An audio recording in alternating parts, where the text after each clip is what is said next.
Unfortunately, our industry is not regulated enough, which is the reason actually I wanted to do this seminar, is to get the information out there so people make the right decisions. I don't mind what company you choose to do your website, as long as you've asked the right questions, because we get a lot of phone calls from companies coming to us and going, oh, this is stuffed up, we're not ranking anymore, we've been blacklisted, or we had rankings for 8 years but now we have nothing. I'm sick of getting those phone calls. It's really bad for those companies. The opportunity cost and the cost of their business is really high, and this is really the main reason for the seminar from my point of view. So this is an example of a company in Sydney. They were actually making a lot of guarantees. So they were saying, we'll guarantee you to rank in the organic area of Google, which they're not allowed to do according to Google. Google actually put out a statement, and Google said that no one is allowed to guarantee rankings in Google. No one's even allowed to guarantee a place in the ads. So even if you're paying for an ad, there's no guarantee you'll be top of the ads. And that makes sense, because someone could come in the next day and pay more than you. If they're paying more than you, then they're going to be on top of you. So that's something to keep in mind, because there are a lot of players in our industry. They'll guarantee you rankings, and if someone is doing that, run away, because it's not in line with Google. There's a few articles in here about how online advertising is growing. A lot of people are scared of online. Commonly we hear, well, we've always advertised in the paper, or we've always advertised radio, or we've always advertised yellow pages. Really, that's fine, but if it works, that's great. But if you're not analysing the return on investment, because the next question I'd ask would be, well, are you getting business from it? If you're saying, I don't know, then maybe you need to start considering online where it's at, where everyone's really searching nowadays.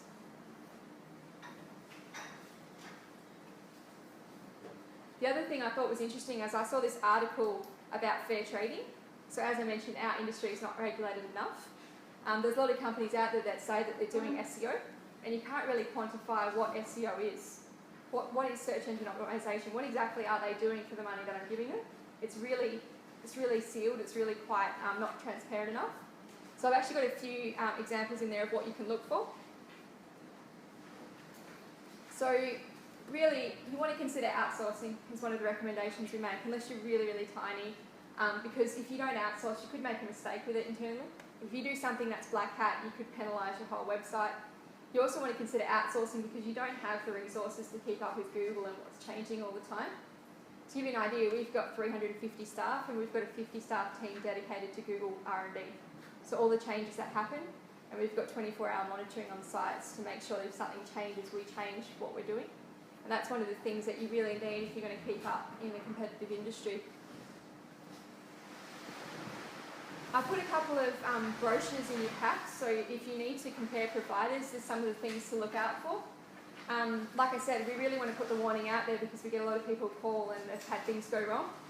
So just know that in our industry, it's not easy. It's not comparing an apple with an apple. There's some providers out there that will give you hacker insurance and 24-hour support. Some that will just leave you, and if you get hacked, you have to pay by the hour to fix it. So there's a lot of things to look out for when you're choosing a provider in digital space.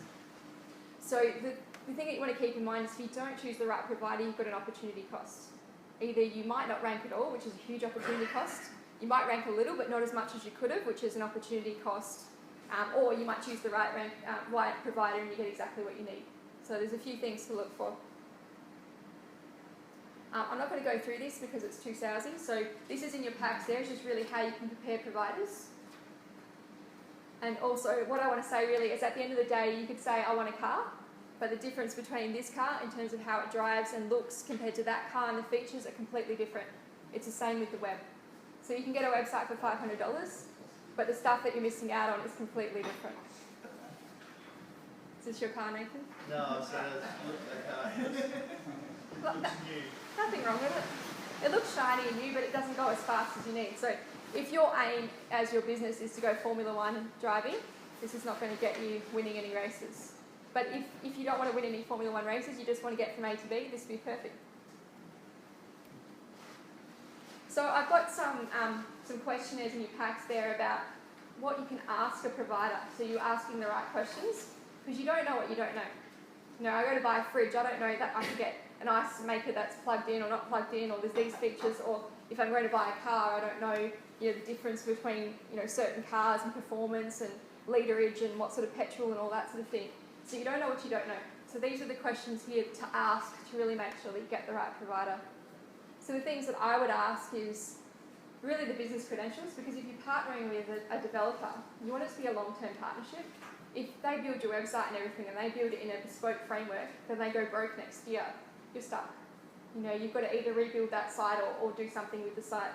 The other thing you want to ask as well is, do you actually rank in Google yourself? And can you show me some examples of your clients that are ranking? Because if you're in a competitive space, and like I said, you're competing with millions of others to get to the top of Google, and this company hasn't got any proof, then how do you know it's going to work? The other thing I would ask is sort of how they actually develop a website. I can't tell you how many websites I've seen that have been 15, 20 grand, and you go to the website, and as soon as you go in there, like things don't work. Like there's buttons or images that aren't showing, or text is not viewable for accessibility for disabled people. There's a lot of things that don't work with the site, and also the amount of sites actually get hacked. So it's really important to make sure that you understand what that's about, and that'll happen when we go through web development. The other thing you want to consider as well is how is it going to be supported? So it's great if they just chuck you up with standard hosting, but what happens if the site goes down? Who do you call? You know, and if the site is down, and say you're an e-commerce site, how much money is that going to cost you for it to go down? And what does it say about your business if someone comes through and your website says unable to display? And the other things you want to ask as well is whether you're actually getting hacker insurance and support and monitoring, so that if anything happens with your site, you don't lose data. Especially if you're an e-commerce site or you've got any sort of confidential information through there. If someone hacks in and steals that, it can be quite painful. And also you want to ask sort of what after-hours support you'll get, who you'll be dealing with, etc. So overall, do your homework. So there's a couple of question things in there that you can use to do that. Buyer beware. If the promises seem too good to be true, they usually are. And is the cheapest price what you really want? It might be, which is fine. Google is really, really competitive.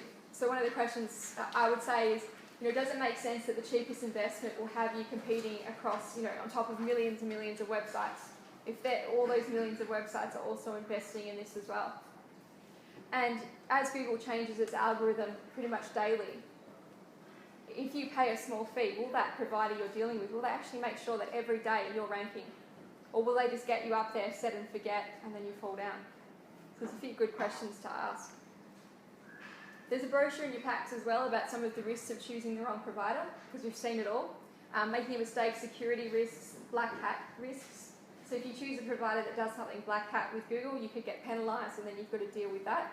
Once you're penalised, or once your website's hacked, it can take 8 months to get your rankings back. We've seen that a lot. And you could have service issues. You could miss out, like I said, that opportunity cost that you're unaware of. So how you compare SEO providers, this might help a little bit. I can use our product as a bit of an example, the web magnet.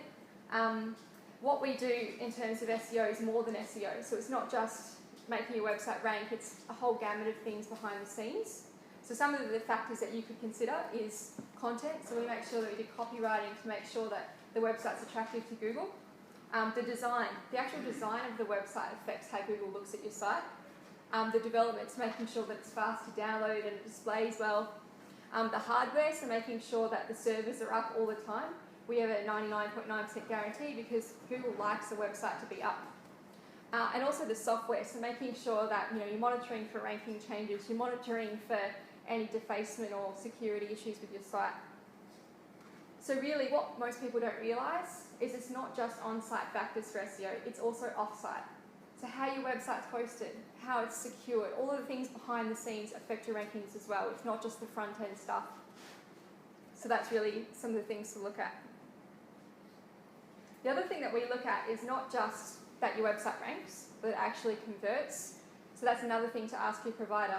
So they might come to you with this beautiful, pretty report and it says, you're ranking for blue frogs, you're number 1 for blue frogs, but you don't sell blue frogs. So it's absolutely useless to you. So you want to make sure that whatever you're ranking for actually achieves goals, whether it be inquiries, purchases, lower bounce rates, people spending time on the site and really engaging with you. It doesn't matter if you're actually selling something or if you're government or education bodies. It's all about getting people to do something when they're at the site. So some of the things that we do to increase conversion is we have clear call to actions on the website. So when you come through, there's at least 3 main messages. You know, fill out an inquiry form, get a quote, whatever it is. Prominent buttons, so making it really easy to find what you need. I don't know how many websites I've gone to and I can't find how the hell to contact them. It's really frustrating. So it's one of the best things to do. Also, we do a layout based on eye movement, so making sure that things are placed in, you know, easy, logical order. And having professional copywriting, you know, all the clear headings, the things that people need.